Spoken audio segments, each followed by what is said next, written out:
Hello and welcome to another episode of the Fight IQ podcast, sponsored by High Kick Creative Black Belt Marketing Solutions for the martial arts industry. My name is Jesse Day, and on this episode of Fight IQ, we are going to be talking all about overcoming adversity. How do combat sports athletes bounce back from a particularly devastating loss, and also how do they overcome an adverse situation inside of a match to be able to turn things around and pull out a victory? Let's go.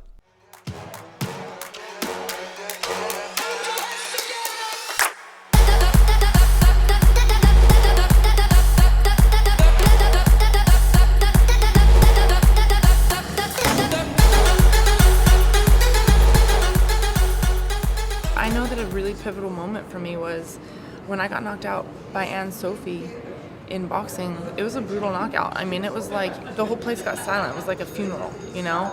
And before I even went out for the press conference, I had no time to even really doubt myself.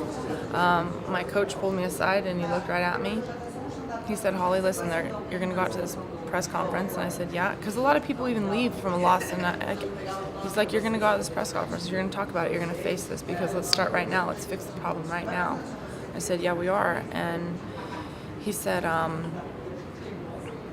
going to ask you if you want a rematch.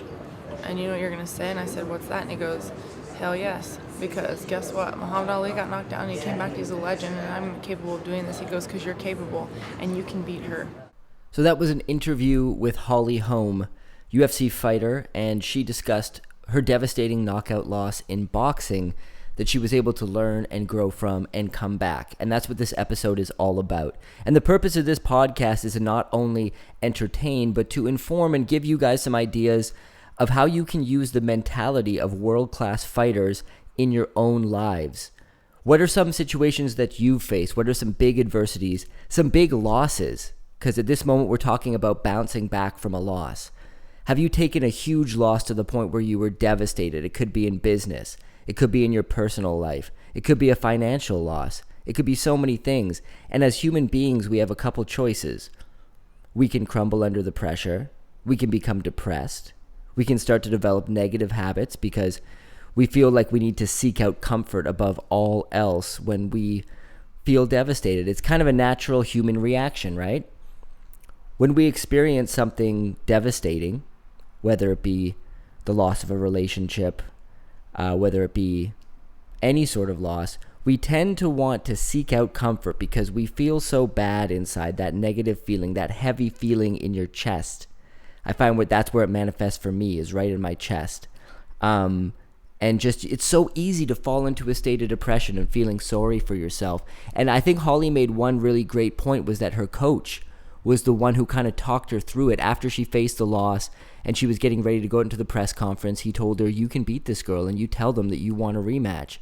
So I think that really highlighted the importance of having people around you in your team or your friends and family who support what you do and who believe in what you do.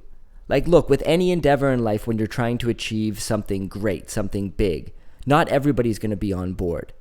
Not even your family members, potentially, or your friends, or people around you. They might think you're reaching for too high of goals. But you need a few of those key people around you, the people that are going to say, "Look, you lost, but that's not a big deal. Right now it seems like it is, but we can get right back on the horse. We can get right back into training. You can try again. You can do it again." And it's just that mentality shift, that mindset hack, as I like to call it, that can transform your life and allow you to move on to achieve greatness. And a lot of fighters have done that. She even referenced Muhammad Ali in that interview as well, an example that came before her. So what does it take exactly to bounce back from a loss? The first is mindset, of course. You have to have that mindset that the thing that you want, what is your why? The reason for reaching for that goal, that dream, has to be so strong and so deeply embedded within you that a loss and a failure along the way is simply part of the process. And when you're a fighter and you lose, it can be much more devastating than in any other endeavor in life, besides perhaps actual war, combat with guns, where your life is on the line. But in combat sports, you can be devastatingly knocked out in front of your friends and family.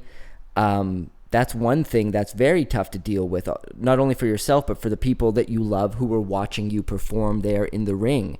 You can get a serious injury as a result. You can break bones in your body. You can suffer brain trauma. There's any number of injuries that can then be a result of that loss. I mean, even in combat sports, when people win, they can be devastatingly injured after the match. But to lose and then on top of that have a long-term injury that you now have to rehab, you now have to go do physio for, you have to take all these steps just to get yourself healthy enough to get back in the gym and start training again. So the mindset is so unbelievably important in this situation. Your why has to be big enough. Your why has to be strong enough that you are willing to get right back in there. And the only way to get back in there, it starts inside your head. It starts inside your head, and then you get back on the horse. You learn. Of course, you've got to learn from a loss. That's another very key point when it comes to bouncing back. You have to take lessons. You have to see what you did wrong. And in some cases in life, you didn't do anything wrong. That happens too. Sometimes chance just comes at us. Sometimes we just get unlucky. Sometimes somebody else is the problem. But I mean, even in that situation, you can look back on yourself and say, maybe I shouldn't have chose to do business with that person. Maybe I shouldn't have been working with that person. In the end, taking responsibility is a very key thing. But there is going to be times where there's not much of a lesson to be gained, except for the lesson of get up, dust yourself off, and do it again. Go after it. If your why is big enough, the how is going to fall into place for you. Oh, I love it. I love it. I love nuisances. I love adversity. I love being hurt when I walk to a ring. I don't feel good right now, and I love that. I got like a little stomach bug going around. That's exactly how I'd want to be.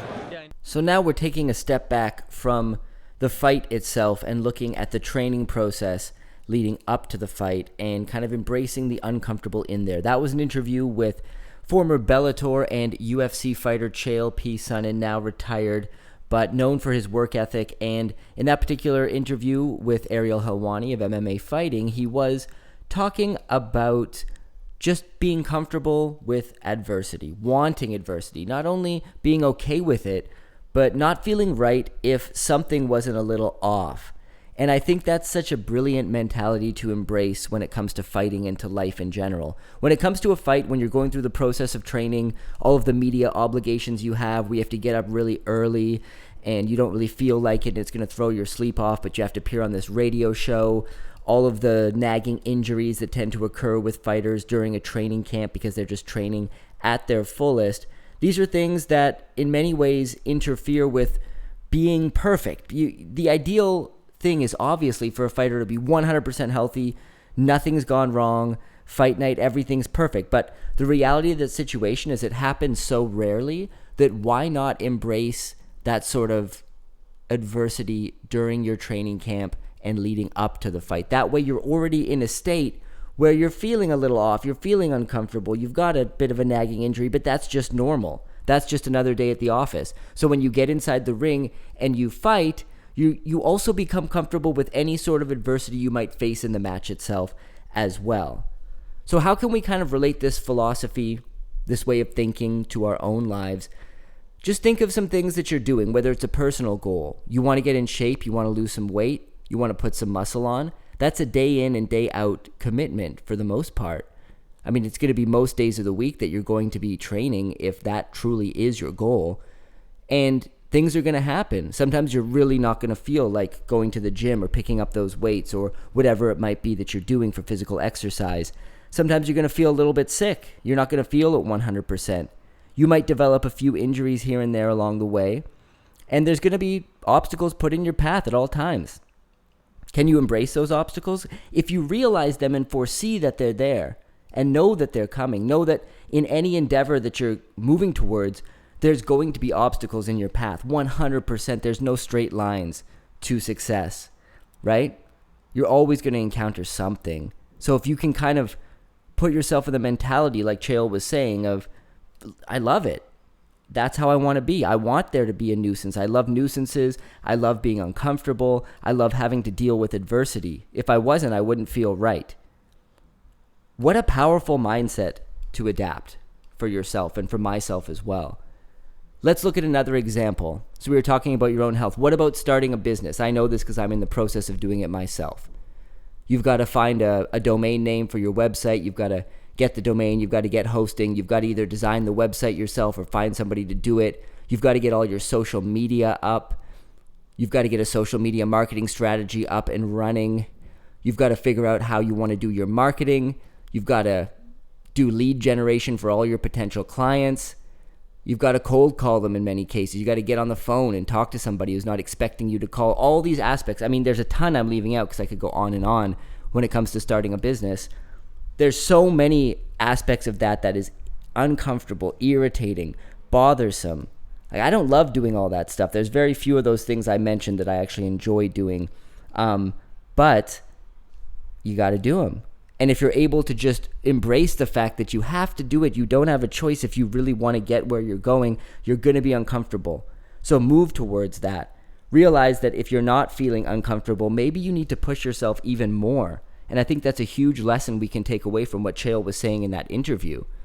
So when it comes to training in life, whatever it is you're doing, physical health, starting a business, looking for a relationship, trying to build a relationship, anything that's really worth doing, any goal artistically, being an artist, whether it's a painter, a singer, whatever it might be, a dancer, the amount of practice that you have to put in. And not only that, the amount of education that you have to kind of give yourself.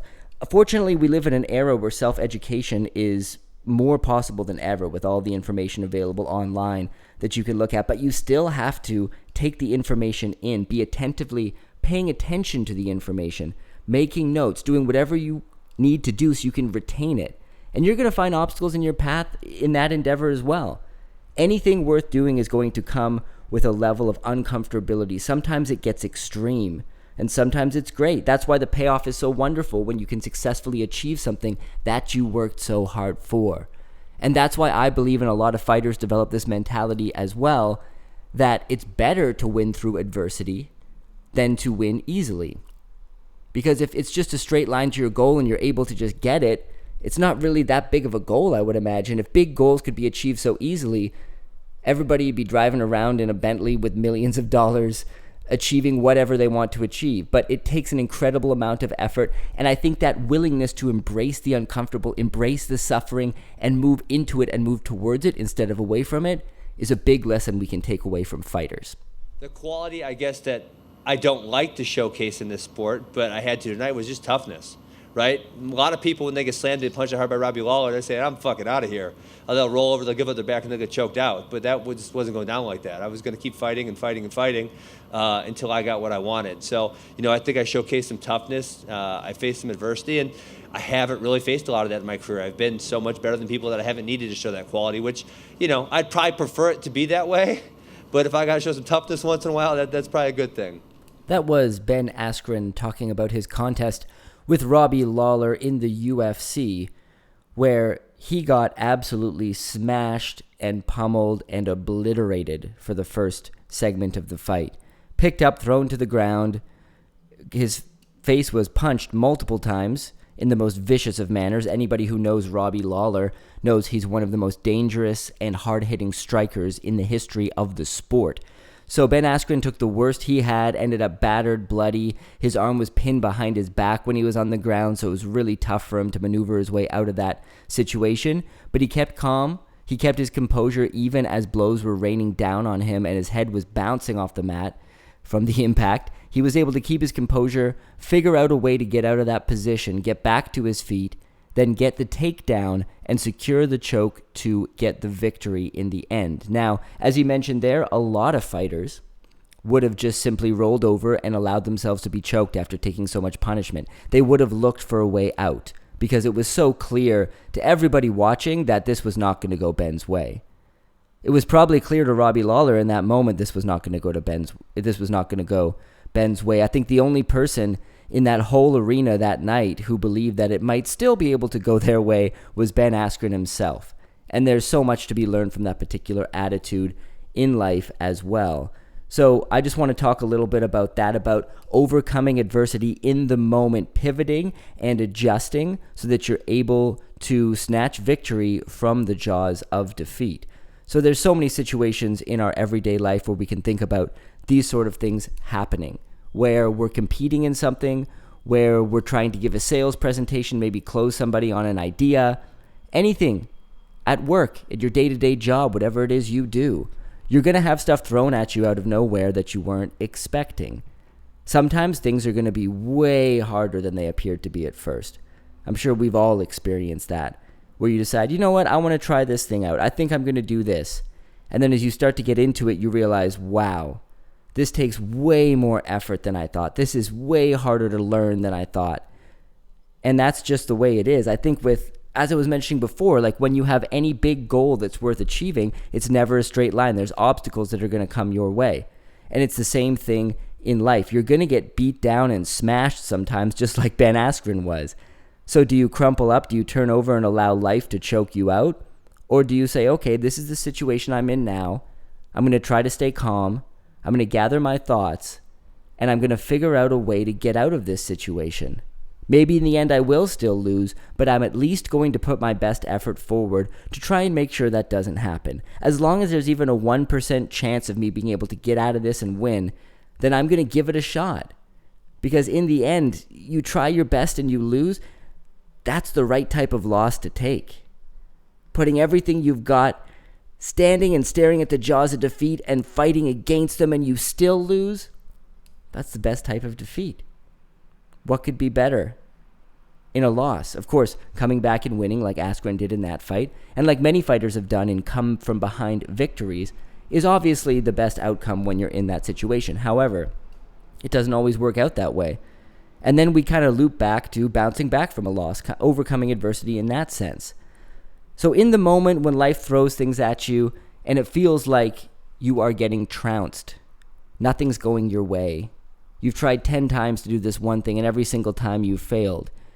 Once again, your why's got to be strong enough, but you also have to have a tactical mind to the point where you're able to adjust and to adapt in the moment. And that's why preparation is so key. If Askren or many other fighters like him who've been able to come back from getting beaten very badly in a match where it looked like there's no way they could win to coming back and getting the victory, the thing that's in common between all of them and all fighters in general is the training regimen. Because in that moment when blows were raining down on Ben Askren and it looked like he was potentially going to get knocked out, he had to rely on his training instincts, on his wrestling, on how do I get out of this position off my back. He doesn't have time to think about that in the moment. That's something that just has to come to him through constant drilling and constant training. And that's why anything that's worth doing, whether it's sales and marketing, whether it's any sort of physical fitness, whether it's relationship goals, life goals, whatever it is you're trying to achieve, training, drilling, not necessarily in a physical sense depending on what you're doing, but taking in the right information every single day. And that's why for me, I find that taking in some sort of positive information, I like to do that every day. I like to listen to motivational channels on YouTube. I like to listen to podcasts that spread a message of positivity and teach things to you every day. So that way I can keep myself in a positive mental state and also have these lessons that I'm always carrying with me because there's constant reinforcement. And one of these days I'm going to talk about all the YouTube channels and podcasts that I listen to and that a lot of them which have inspired Fight IQ as well, and the people that I look up to who make these shows. But that's so important and that's so key. I think the majority of humanity doesn't spend enough time training their mind. They're not taking in positive messages every day. They're taking in whatever garbage is out there. And I keep using YouTube as an example, but that's just one example of something that can be the biggest waste of time and the biggest pile of trash, or one of the greatest methods of self-education and one of the greatest treasures that humanity has right now. It depends what channels you're watching and what you're getting out of it.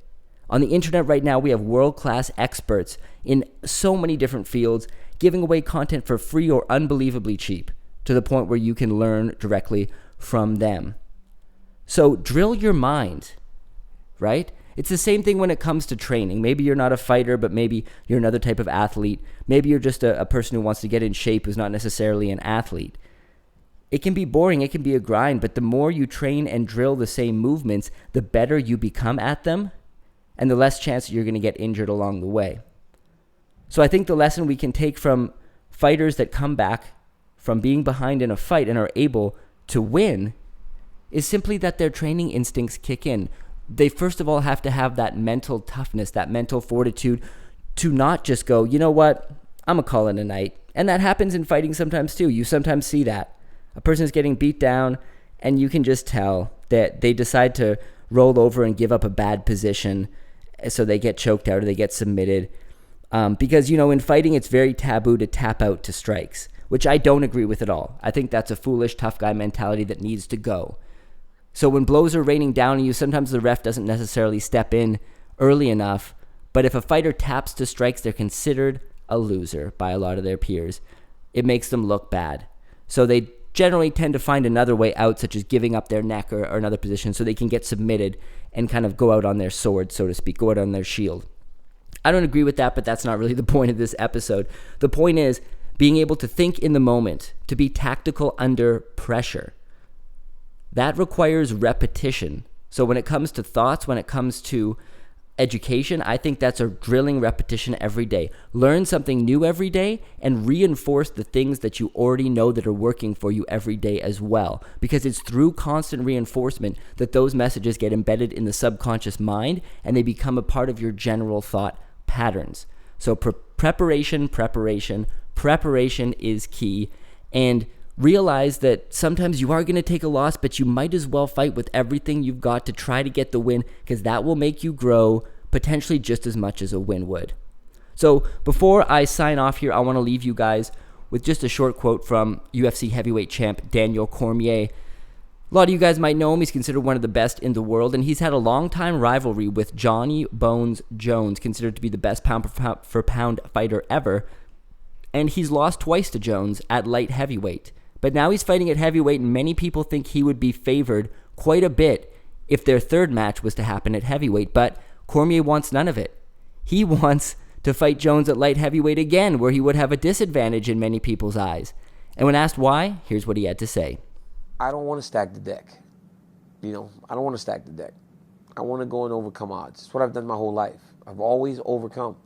And there will be more questions than ever if I go into a third fight with him at 205 pounds.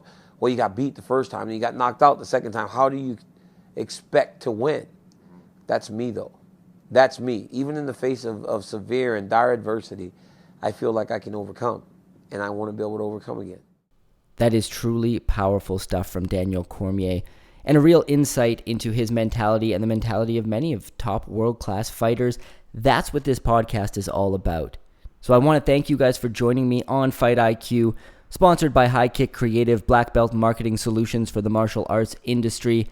Hope you'll join me again next time. You can check out our website, listen to all past episodes and future ones as well at fightiqpodcast.com, and I would love to hear from you. So send me an email at info@fightiqpodcast.com, and until next time, hope you guys have a wonderful day.